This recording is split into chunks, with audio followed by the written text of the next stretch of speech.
Hi kids, welcome back to our Read Aloud. Gray was in the video yesterday, so he's joining us again today, and he's having a pajama day today. Have you had any pajama days yet? I know that it's hard to be at home all day long, so sometimes it's fun to just stay in your PJs. I've gotten a few text messages from moms and messages in my DM box on Instagram, which is at Home with Gray. And I've heard that some of your kids are really liking these stories. So we want to say hi to a few of our special friends, and that's Blake, Haley, Anika, Alex, and Charlotte. So thanks for watching, you guys. If you want me to say hi to you, tell your moms to let me know, and I will say hi to you in our next video. So the book for today is called Somebody Loves You, Mr. Hatch. It's a book written by Eileen Spinelli. And one of the reasons we like this book is because it talks about noticing other people that you might not notice and caring for them and thinking about their feelings. Another reason we love this book is because this book is written so well that it makes you feel kind of emotional. It makes you feel a lot of love in your heart. And so that's a sign of a really good author. So pay attention to this book, and if you start feeling any loving feelings in your heart, pay attention to when that is. And I'd like to hear about that in the comments. When did you know that this was something that really meant something to you? So let's get into the book. Do you want to kind of come around so that you're not hidden behind the book? Okay, there you go. Right here? Sure. Mr. Hatch was tall and thin, and he did not smile. Every morning at 6:30 sharp, he would leave his brick house and walk 8 blocks to the shoelace factory where he worked. At lunchtime, he would sit alone in a corner, eat his cheese and mustard sandwich, and drink a cup of coffee. Sometimes he brought a prune for dessert. There he is, all alone. I don't know about you, but I don't like eating lunch alone. Me neither.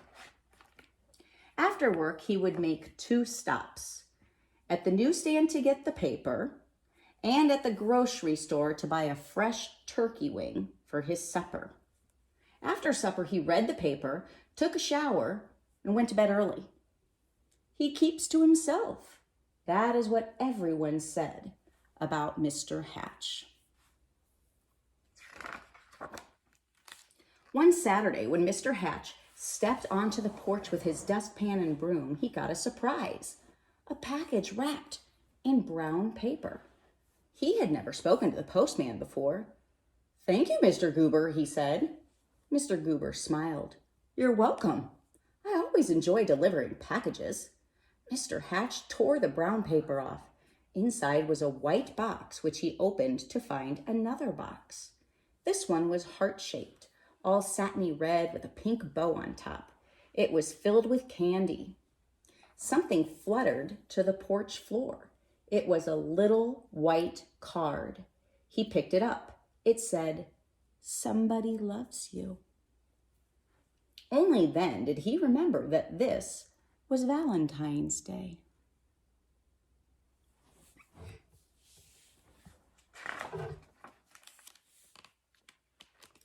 Mr. Hatch wondered and wondered. Now, who would send this to me?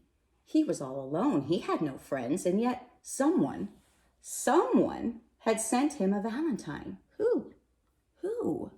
I have no idea. He put the box on the coffee table and tried to do some dusting, but every time he left the room, he had to keep peeking to see if the box was still there. He dusted and dusted, and the dust cloth seemed to whisper, "Somebody loves you. Somebody loves you."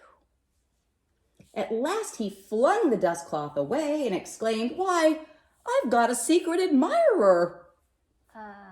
And then he did something he had never done before. He laughed. He laughed and danced and clapped his hands. And then he took a piece of candy from the box and ate it. He looks very joyful. Mr. Hatch changed his shirt and found some old aftershave in the bottom drawer. He splashed it on his face. He picked out a yellow tie with blue polka dots and put it on. And then he went for a walk. Maybe, he thought, I will meet the person who sent me the candy. Of course, no one had ever seen Mr. Hatch wearing a tie or smelling of aftershave or smiling, so he got a lot of attention. Mrs. Weed tripped over her dog. Mr. Dunwoody nearly fell off his ladder, and little Tina Finn spilled all the toys out of her wagon.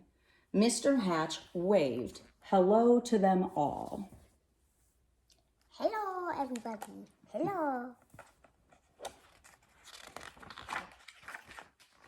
On Monday, it was back to work.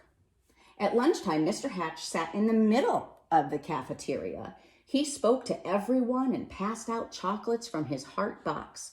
On the way home, as usual, he stopped at the newsstand. Mr. Smith handed him the usual newspaper. I think I'll have a pack of mints, said Mr. Hatch, not as usual. Mr. Smith was shocked. Was that you speaking, Mr. Hatch? Indeed it was, said Mr. Hatch. I said I would also like a pack of mints. And if you don't mind my saying so, Mr. Smith, you don't look very well today. Mr. Smith recovered from his shock to reply, You're right. I don't feel very well. I have a cold. I was supposed to go to the doctor's this afternoon, but the stand has been so busy, I haven't had the time. Mr. Hatch smiled. Well, I'd be happy to watch the stand for you while you go. Mr. Smith could hardly believe his ears. You would? Certainly. Just show me what to do. And so Mr. Hatch ran the newsstand for an hour. He wondered if any of the women who stopped to buy a paper or a magazine or a candy bar had sent him the mysterious Valentine.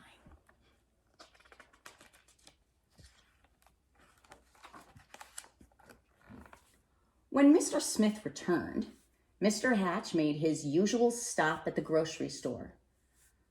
I'm a little tired of turkey wings, he told Mr. Todd. I think I'll have a nice fresh slice of ham.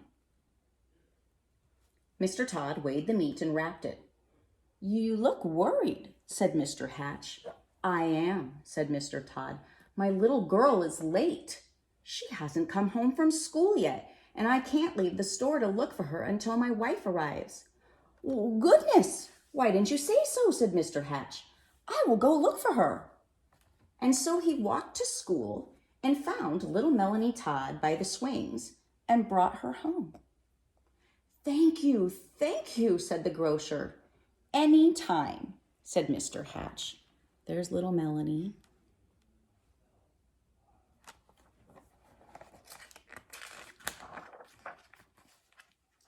After supper, Mr. Hatch did not bother to read the paper. He decided to bake brownies instead. It would be nice to have brownies to share the next day with the people at the shoelace factory. As he baked, the warm chocolate smell of brownies floated through the neighborhood. Children gathered round Mr. Hatch's house, sniffing the air. Well, I suppose the factory can wait, said Mr. Hatch as he looked out the window, and he brought out 2 platefuls. Now, what are brownies without lemonade, he said, and he stirred up a nice cold pitcher. When the parents came to gather their children, they had some brownies too. It turned out to be a picnic in Mr. Hatch's backyard. He dusted off an old harmonica and played songs he remembered from his boyhood. Everyone danced. Doesn't that look like fun?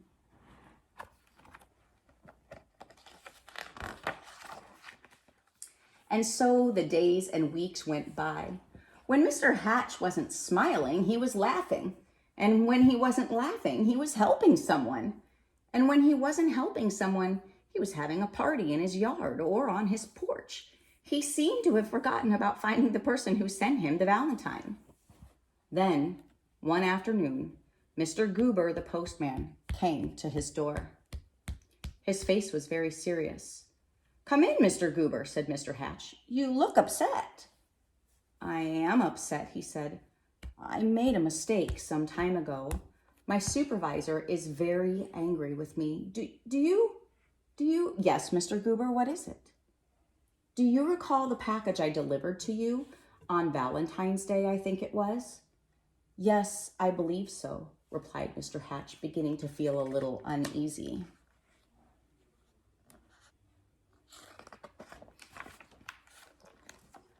I don't suppose you still have it, said Mr. Goober sadly. As a matter of fact, said Mr. Hatch, I still have the box. The candy is gone, though. Why do you ask? The postman took a deep breath. I am afraid I delivered it to the wrong address. It was supposed to go to another house. Mr. Hatch recalled tearing off the brown paper. It had never occurred to him to look at the address. He fetched the heart-shaped box and the pink bow and gave them to the postman. I do hope your supervisor won't be too angry with you now. The postman was heading down the sidewalk when Mr. Hatch called from his porch. Mr. Goober, I forgot something. He gave the postman the little white card. Somebody loves you. Alone in his living room, Mr. Hatch sighed. Nobody loved me after all. Then he read the paper, took his shower, and went to bed early. The next morning at 6:30 sharp, Mr. Hatch left his brick house and walked 8 blocks to the shoelace factory. At lunchtime, he sat in the corner by himself, ate his cheese and mustard sandwich, and drank a cup of coffee.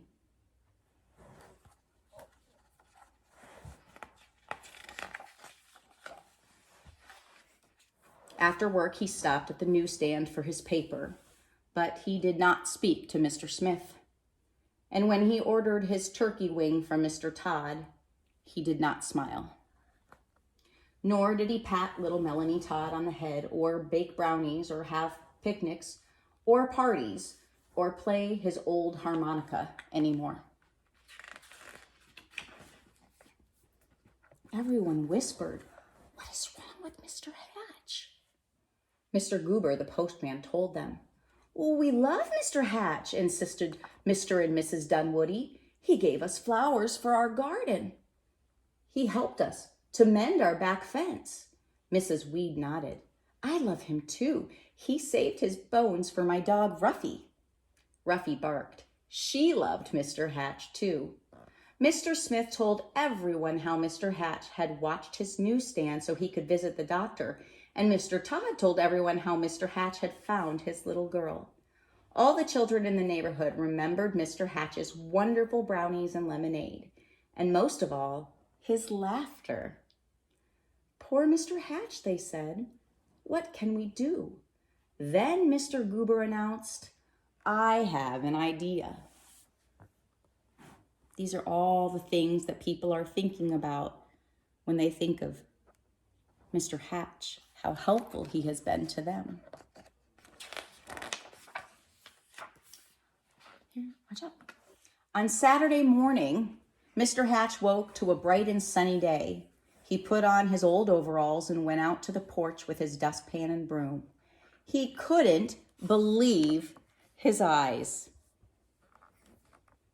All over the porch were red and white hearts and pink bows.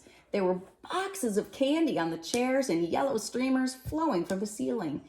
And sticking up out of his mailbox was a shining silver harmonica. The front door was filled with people, happy, smiling people. They were holding up a huge sign with hand-painted letters. It said, do you want to read this with me? Everybody loves you, Mr. Hatch. And look at how surprised he looks.